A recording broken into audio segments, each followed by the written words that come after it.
tradisi ya, pro kontra tokoh agama dan pesan komunikasi dua arah dalam tradisi usul seperti layar di desa Suang Sulawesi Barat. Ada persoalan apa di sini? Ada di sini. Adakah yang kontra? Ada antara sebagian tokoh agama dan pasien di ini. Gimana gambarannya?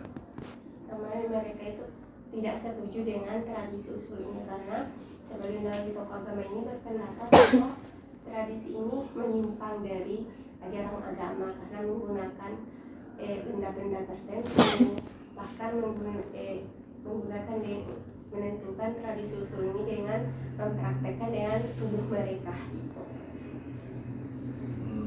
Jadi coba ceritakan secara singkat seperti apa toh tradisi usul ini?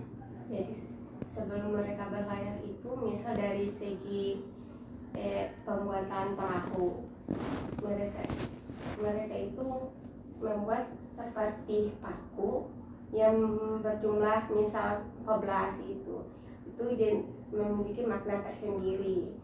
Nah, sedangkan dari segi tubuh itu sendiri, mereka sebelum berlayar itu mereka kadang merasakan misal nafas dari hidung lebih cepat mana keluar kiri atau kanan itu. Misal lebih ke kiri maka mereka akan berlayar ke kiri.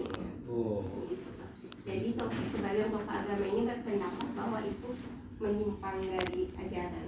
Ada simbol-simbol yang dipakai dalam adat, simbol-simbol kalau dalam bahasa media ada semiotik tanda-tanda gitu ya. Kalau tandanya yang ini berarti ke kiri atau ke barat atau ke timur gitu ya. Jadi menurut tokoh agama itu nggak sesuai. Ya, karena namanya keselamatan atau bencana itu kan bukan dari simbol-simbol itu, dari Allah ya. Jadi udah berjalan lama pertentangan apa ini? Udah berjalan lama sih, tapi sebagai peneliti jarang masih jarang teliti menyoroti tentang pro kontra ini. Dia lebih banyak yang makna prosesnya gitu.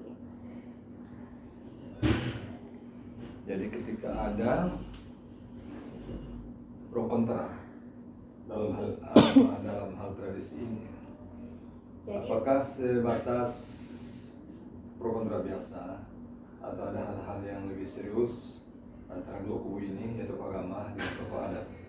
Jadi dua kubu ini kadang ketika mereka berkumpul misal apa yang selalu jadi bahan perbincangan itu tentang tradisi usul ini, tapi belum menemukan titik terang karena masing-masing punya pandangan berbeda. Dan masing-masing menganggap atau pendapatnya itu benar. Iya. Yang agama menganggap pendapatnya benar, yang ada tradisi menganggap pendapatnya benar. Dan sudah lama ada pro kontra ini? Sudah lama. Lalu dari teori komunikasi apa nanti yang dipakai? Komunikasi dua arah. Di sini saya akan melihat komunikasi yang timbal balik saling merespon. Nah, kan nggak ada teori komunikasi dua arah kan? Komunikasi interpersonal. Ya. Kalau komunikasi dua arah itu kan nggak ada kan? Ada komunikasi.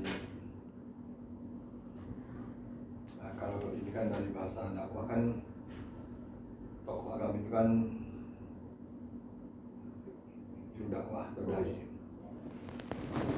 Tugas dai itu atau juru dakwah tokoh agama itu adalah mengajak pada kebaikan, mencegah dari kemungkaran. Ya itu kan amar ma'ruf nahi munkar. Ketika tokoh agama atau dai di daerah ini, Sulawesi Barat, melihat tradisi usul ini ada penyimpangan, maka dalam bahasa dakwah, ya masuk aja bahasa dakwah. Waalaikumsalam. Jadi itu adalah bagian dari bagaimana dakwah ini mencegah, kalau dia mencegah kemungkaran itu. Nah, kalau nanti dikaitkan dengan komunikasi,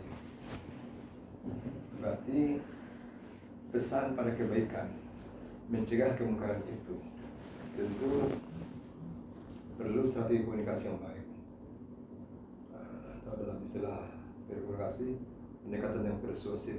komunikasi persuasif. Ya, caranya supaya tidak nanti terjadi benturan-benturan yang keras orang-orang yang didakwahi itu atau yang mengandung tradisi ini. Dan makna teori misalnya teori komunikasi yang persuasif. Jadi dakwah itu tidak boleh dilakukan langsung dengan keras. Iya Pak. Karena kalau juru dakwah menyampaikan langsung dengan keras, ini halal, ini haram, ini nanti orang lari. Tapi sudah memberi contoh, berdakwah itu adalah bertahap. Disampaikan dulu sesuai dengan kondisi pikiran masyarakat yang dakwah itu. Maka kalau dia ditarik ke komunikasi, lakukanlah dakwah yang persuasif, supaya mereka perlahan-lahan nanti bisa memahami, bisa diluruskan pahamnya yang keliru dari nilai agama itu. Sama halnya dengan di Jawa. Di Jawa dulu ketika Wali Songo berdakwah, mereka tidak langsung mengatakan ini halal ini haram, tapi mereka ikuti dulu perlahan-lahan tradisi atau budaya Jawa itu.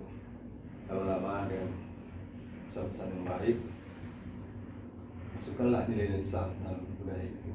Dulu ketika mereka berdakwah di Jawa, agama masyarakat masih Hindu, maka tradisi Hindu itu masih terus mereka biarkan jalan dulu, masih langsung dilarang, tapi dikomodifikasi atau dimodifikasi perlahan-lahan dan disisipkan di situ pesan-pesan Islam. Misalnya sampai sekarang masih ada peninggalan tradisi Hindu yang sudah dikomodifikasi dengan Islam dan sampai sekarang melestari. Misalnya di Jawa, kalau ada orang meninggal dengan 7 hari, 40 hari, 100 hari, 1000 hari, sebenarnya itu tradisi Hindu. Kemudian dikemas atau dimodifikasi oleh tokoh-tokoh dakwah, mulai dari Sunan Kalijogo atau Wali Songo. Di istilah 7 hari itu bukan lagi dengan kemenyan-kemenyan tradisi itu membakar kembang dan lain-lain, tapi diistilah dengan